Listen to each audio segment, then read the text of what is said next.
Hi there.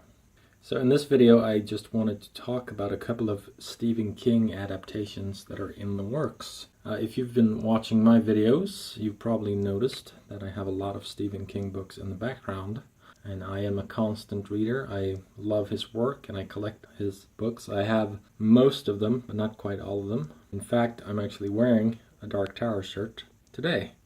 That was not planned, by the way. I just happened to be wearing this, so that kind of gives you an idea of how much I like his books. There are two major projects in the works now, and they're both going to be released next year. One of them is, of course, a remake of Stephen King's It. Stephen King's It is my favorite novel of all time. I've had 3 or 4 copies of this book at least. I'm very excited about this new adaptation because Bill Skarsgård is playing Pennywise, the clown, in this one.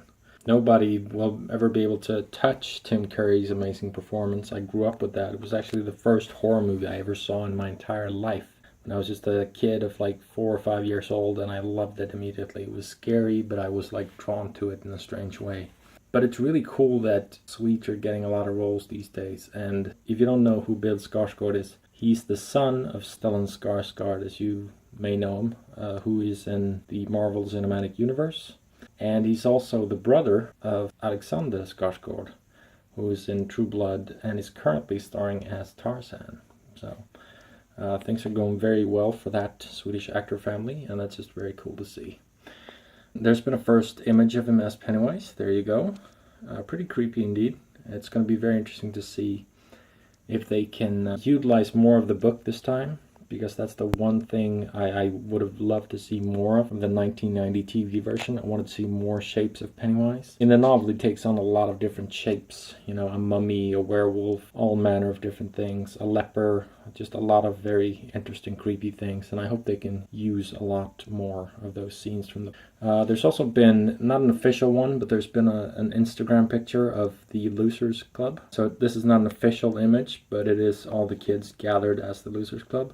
It's very interesting to see these because you've got these very specific actors in mind for these roles. I always associate, in particular, Jonathan Brandis, Seth Green, and Emily Perkins with these roles. But when I saw this image, I kind of realized, you know, this is such a strong book and the characters are so well realized in this book that they can update this, which they're doing. They're moving it into the 80s instead of the 50s. So it's going to be in 1989, I think, rather than 1958-59. I think it'll work anyway because these characters are so strong and so well written. I'm really looking forward to seeing more. I want to see more. I want to see how they're handling this and get a trailer, get a sense of it. But I'm cautiously optimistic about this. It looks really promising.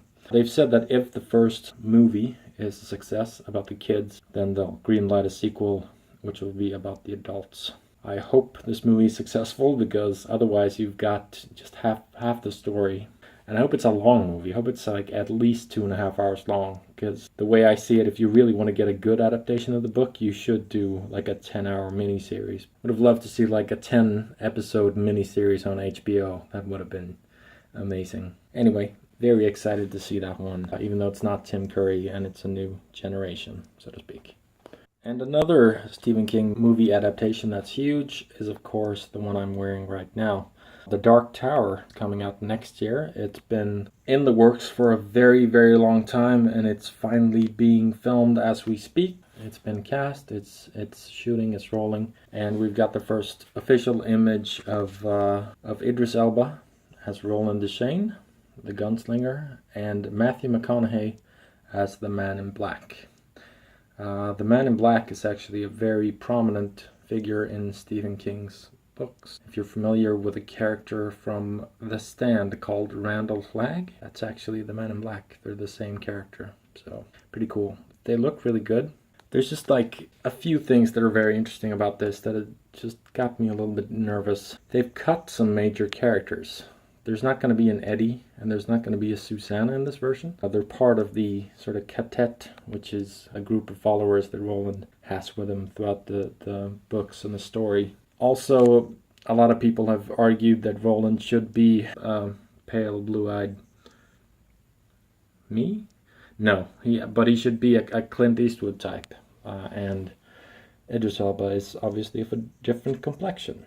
but I think that'll work fine anyway because he's such a great actor and he's got that sort of gravitas that I think will really work well for Roland. Hope he's practicing drawing his guns because he's got to get really, really fast at drawing his revolvers. I also noticed he's never wearing a hat, but I hope he wears a hat. That's a crucial detail. The Dark Tower is King's sort of magnum opus. It's his longest, biggest, most sprawling, epic series of books.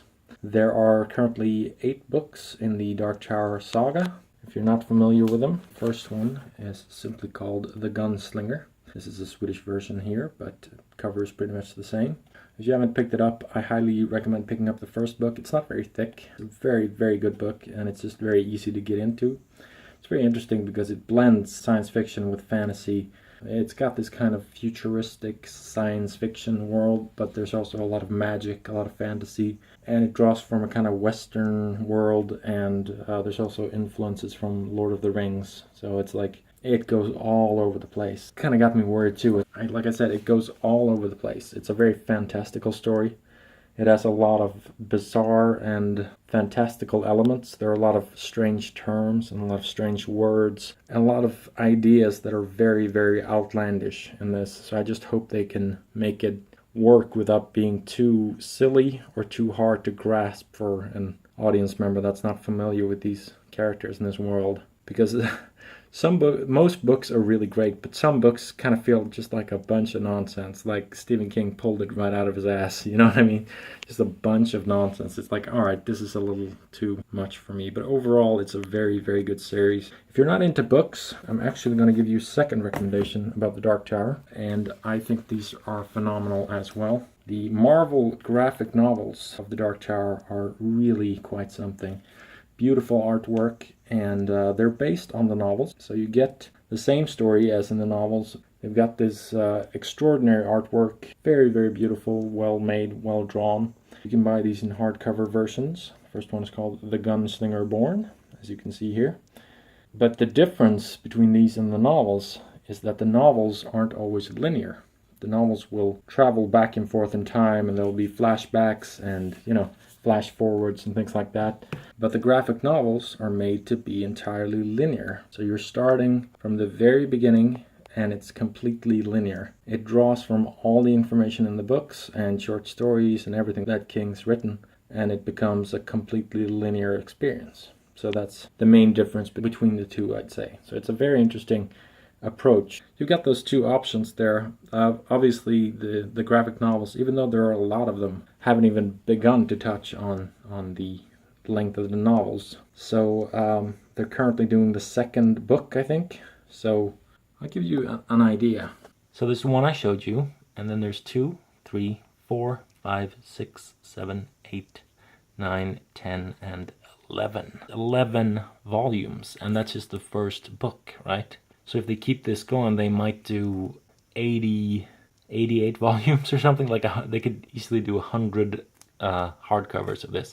And they've started doing the second book. I think they've done 2 or 3 hardcovers of the second book so far. So that kind of gives you an idea of this sort of grasp that they're doing. They're really taking this seriously, and that's a wonderful thing to see. But I'm just kind of forewarning you that if you start buying these hardcovers, there's going to be quite a lot of content to pick up. But some people like that, I like that, but it's just, if you want the sort of easy to digest version, you might check out the novels first. But if you like a more visual thing, then check out these. There's also another book which I bought, actually a somewhat outdated edition, but it's called Stephen King's The Dark Tower, The Complete Concordance.